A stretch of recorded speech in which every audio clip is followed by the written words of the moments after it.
Vous avez la parole, Monsieur le Président.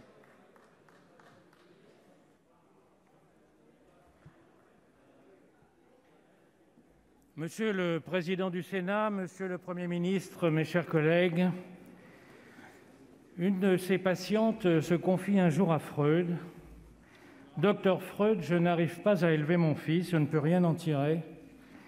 S'il vous plaît, donnez-moi un conseil sur la façon de l'éduquer. » Et Freud lui répond : « Oh, ne vous inquiétez pas, madame, quoi que vous fassiez, vous ferez mal. » Cette anecdote m'est revenue en mémoire mardi lors de la réunion à laquelle vous avez invité, Monsieur le Premier ministre, les présidents de tous les partis et de tous les groupes parlementaires. Tous ou presque vous ont expliqué que de toute façon, vous feriez mal. Au point que François Bayrou a résumé la réunion en vous disant devant tout le monde à la fin : « Vous savez maintenant qu'être Premier ministre, ça consiste à se faire engueuler. » Je ne me suis pas joint au chœur des plaignants et je ne le ferai pas aujourd'hui, et je vais vous expliquer pourquoi.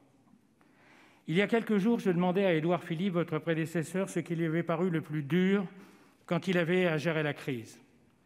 Et il m'a répondu : la même question a été posée à Churchill au sujet de la Deuxième Guerre mondiale.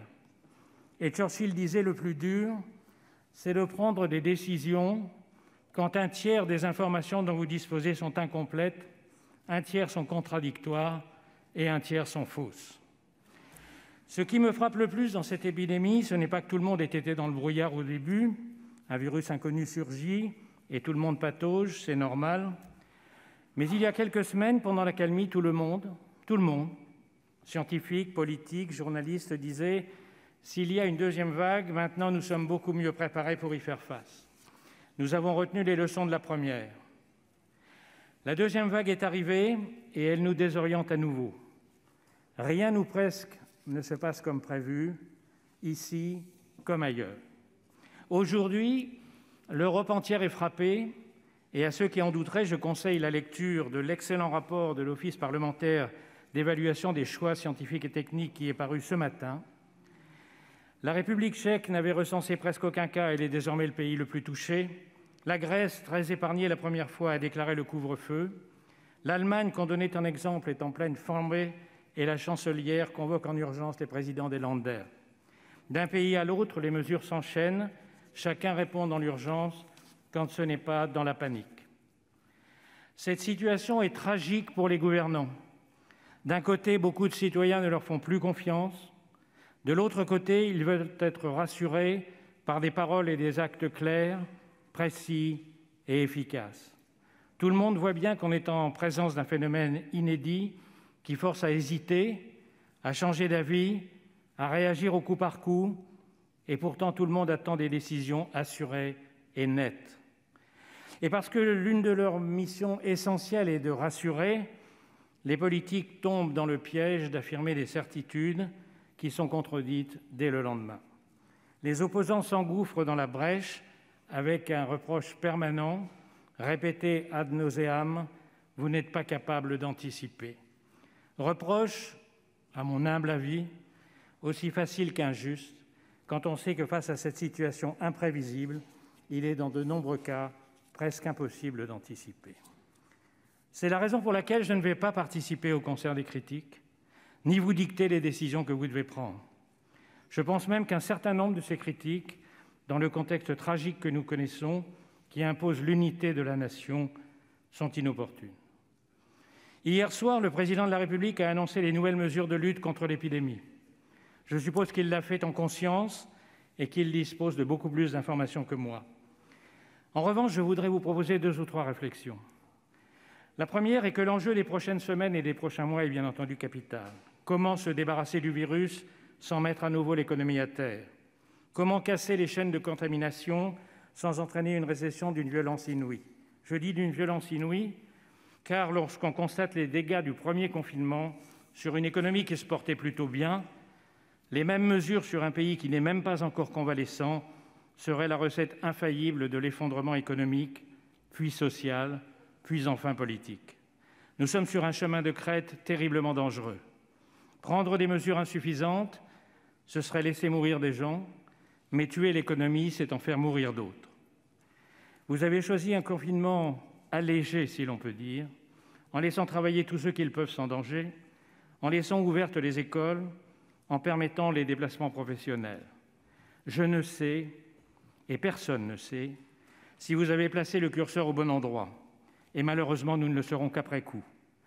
Mais je constate qu'à quelques détails près, dans notre Europe frappée au cœur, tous les gouvernements prennent des mesures semblables. Je n'aurai pas l'outrecuidance de prétendre vous conseiller d'autres solutions. Et si d'autres le font, j'aimerais qu'ils le fassent en prenant garde de ne pas rompre une unité nationale indispensable et pourtant déjà bien mise à mal. Ma deuxième réflexion, et je ne suis pas le seul à le dire ici, c'est que chacune des mesures prises emporte avec elle une restriction des libertés publiques. L'immense majorité de nos concitoyens l'acceptent, à condition qu'elle ne soit que temporaire. La Ve République confère à l'exécutif des pouvoirs bien supérieurs à ceux du Parlement, et tous ces gouvernements ont été tentés à un moment ou un autre de s'en servir et parfois d'en abuser. Je voudrais vous mettre en garde contre cette tentation. Depuis le début de la crise, le Sénat a accepté dans une très large mesure de vous laisser prendre vos responsabilités. Il vous a autorisé à prendre en quelques semaines un nombre d'ordonnances aussi élevé que celles qu'on prend habituellement en tout un quinquennat. Il s'apprête à vous permettre de prolonger leurs effets et d'en prendre d'autres. Mais il vous demande d'une part de les limiter dans le temps, peut-être un peu plus que vous ne le souhaiteriez, et de revenir régulièrement vers la représentation nationale. Je souhaite que vous l'acceptiez, Monsieur le Premier ministre, car c'est un des meilleurs moyens de préserver l'unité nationale dont vous avez besoin. Ma dernière réflexion, la plus préoccupante sans doute, et je veux à ce stade de mon intervention m'associer à mon tour à l'hommage aux victimes de l'effroyable attentat de Nice, à la douleur de leurs familles, à la douleur de tous les chrétiens et en fait de tous les Français. Ma dernière réflexion est que la conjonction des crises, virus, terrorisme, écroulement économique, bond du chômage et des difficultés sociales, ne peut pas ne pas avoir de conséquences sur nos démocraties déjà affaiblies et qui comptent tant d'ennemis. Les attentats de Conflans et de Nice et la crise de ces derniers jours avec le sultan d'Istanbul en étant les derniers exemples. Un peu partout en Europe, des manifestants refusent désormais les décisions des gouvernements sur l'urgence sanitaire. Il n'y a pas de meilleur carburant pour les rhétoriques complotistes, les discours allumés et les fausses nouvelles que l'ensemble de ces chocs simultanés et leur complexité. La France y échappe pour l'heure, et c'est une bonne chose.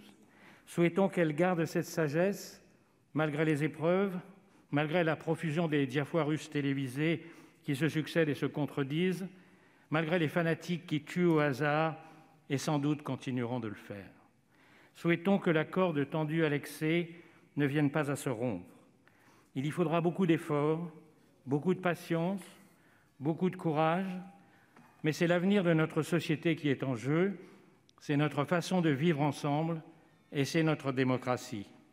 Puissions-nous tous ensemble en prendre soin.